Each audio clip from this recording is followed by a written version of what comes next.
Have you ever had a broken tooth? A broken tooth. Years ago, I had a tooth that went bad, and so they did a root canal on it.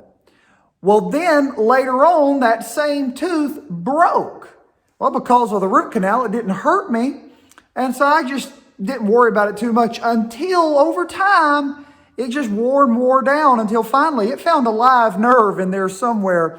And when it began to cause pain, I began hunting me a dentist's office and had to get this thing taken care of. I don't want none of this. But a broken tooth. Or have you ever had a broken foot or maybe a sprained ankle? Something like that. Well, anyway, point is, you know that you can't use it. You can't use it. You can't chew with broken teeth, or you can't walk on a broken foot or a sprained ankle. And you also know how much it hurts. It is painful and it's a problem. Painful and problematic. You know what though? The Bible says there's something else that is like having a broken tooth. Painful and problematic. The Bible says in Proverbs 25:19, confidence in an unfaithful man in time of trouble is like a broken tooth and a foot out of joint. Let me read it again. Proverbs 25:19. Confidence in an unfaithful man in time of trouble is like a broken tooth and a foot out of joint. In other words, when you need that person, when it's crunch time, when it's show time, game time, you need that person, but they're just unfaithful. But you're trying to give them a chance. You're trying to put some confidence. You've got to rely on them. Here's what it's going to wind up being like. A broken tooth and a foot out of joint. It's going to be a problem for you, and it's going to be painful for you.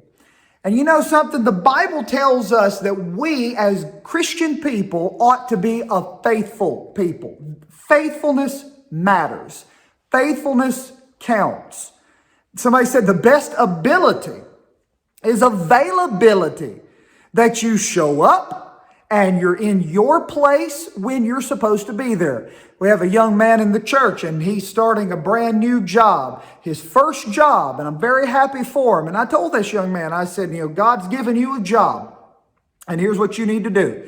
You need to honor God with your life, with your work, with your job. You need to honor God, and you need to show up at your job when you feel like it and when you don't feel like it. Show up when you want to, show up when you don't want to, but you be there when you're supposed to be there and you work. Don't fuss, don't complain, just do your job. That's what we need, just people who are faithful. Faithfulness matters, but you give me somebody who's unfaithful, it's like having a broken tooth. It's painful and it's problematic. Listen, y'all, you need to be faithful in your church family. You need to be faithful in your church family. Show up when the doors are open. Be in your place. If you sing in the choir, if you teach Sunday school, if you clean the bathrooms, if you keep the nursery, if you preach the message, if you teach Sunday school, if you give in the offering, whatever it is, there's something you should be doing for the Lord. Whatever it is you do, you show up. Faithfulness matters. Faithfulness matters. Be there and let it be known that if you're not there, it's because there's something serious wrong with you. Have that kind of testimony. Faithfulness in your family. Faithfulness in your marriage. Faithfulness in your job. Faithfulness counts. You wouldn't want to be married to an unfaithful person. What if you went to a marriage altar and, your bride-to-be said, listen, I'm going to be faithful to you mostly. Mostly faithful. You say, we're not doing this. Some guy said, well, I promise you I'll be mostly faithful. No, you're going to be faithful to me. Faithfulness counts. Well, I want to tell you, whether it's church, whether it's home, whether it's family, whether it's job, responsibilities, let us be a faithful people. Faithfulness counts. This is Clint Louie. I appreciate you being with me today for 5 Minutes from Friendship.